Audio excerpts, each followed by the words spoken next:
बागेश्वर धाम को लेकर चल रहा विवाद फिलहाल शांत होता नजर नहीं आ रहा।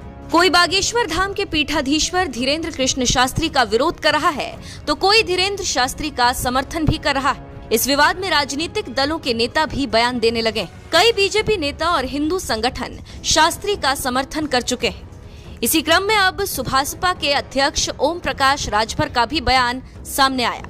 राजभर ने बागेश्वर धाम के धीरेन्द्र कृष्ण शास्त्री का समर्थन करते हुए उन लोगों पर जुबानी हमला बोला जो लोग धीरेन्द्र शास्त्री के दरबार पर सवाल उठा रहे हैं। राजभर ने कहा कि जो भी व्यासपीठ पर बैठता है वो ज्ञान और उपदेश ही देता है। अब उसे सुनने वालों के चश्मे की पावर अलग अलग होती है।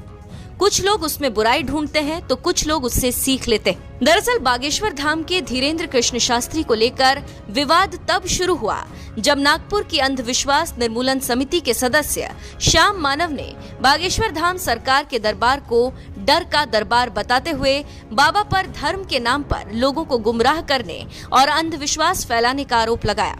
इस आरोप के बाद से ही धीरेन्द्र कृष्ण शास्त्री के दरबार की सच्चाई को लेकर बहस छिड़ी हुई है, जिसमें राजनेताओं की प्रतिक्रियाएं भी आ रही। सुभासपा के अध्यक्ष ओम प्रकाश राजभर ने पंडित धीरेन्द्र कृष्ण शास्त्री का समर्थन करते हुए उन्हें ज्ञानी बताया। यूपी के मैनपुरी में एक कार्यक्रम में शामिल होने पहुंचे राजभर ने कहा कि आरोप और प्रत्यारोप लगाना एक अलग विषय है। कोई भी संत या कोई कथावाचक आपस में बैर रखना नहीं सिखाता। उन्होंने कहा, जो भी व्यासपीठ पर बैठता है वो ज्ञान और उपदेश ही देता है। अब उसे सुनने वालों के चश्मे की पावर अलग अलग होती है। कुछ लोग उसमें बुराई ढूंढते हैं तो कुछ लोग उससे सीख लेते हैं। बताते चले कि इससे पहले बीजेपी के कई बड़े नेता बागेश्वर धाम सरकार के दरबार में शामिल हो चुके हैं। केंद्रीय मंत्री नितिन गडकरी, बीजेपी सांसद मनोज तिवारी, नरोत्तम मिश्रा, कैलाश विजयवर्गीय जैसे दिग्गज नेता बाबा के समर्थन में खुलकर सामने आए। लेकिन शंकराचार्य स्वामी अविमुक्तेश्वरानंद ने बिना नाम लिए जोशी मठ के नाम पर धीरेन्द्र कृष्ण शास्त्री को चुनौती दी। शंकराचार्य ने कहा कि चमत्कार दिखाने वाले जोशी मठ आकर धसती जमीन रोक कर दिखाए, फिर हम उनकी जय जयकार करेंगे। फूल बिछाएंगे कि आओ और ये जो मकान में दरार आ गई है, हमारे मठ में आ गई है, उसको जोड़ दो। नहीं समझे? हम फूल बिछा करके उनको ले आएंगे और फिर झुक करके पलकों पर बिछा करके उनको वापस करेंगे। दिखाओ ना चमत्कार। हम लोग तो सारे देश की जनता चमत्कार चाहती है कि कोई चमत्कार हो जाए। कहाँ हो रहा है चमत्कार?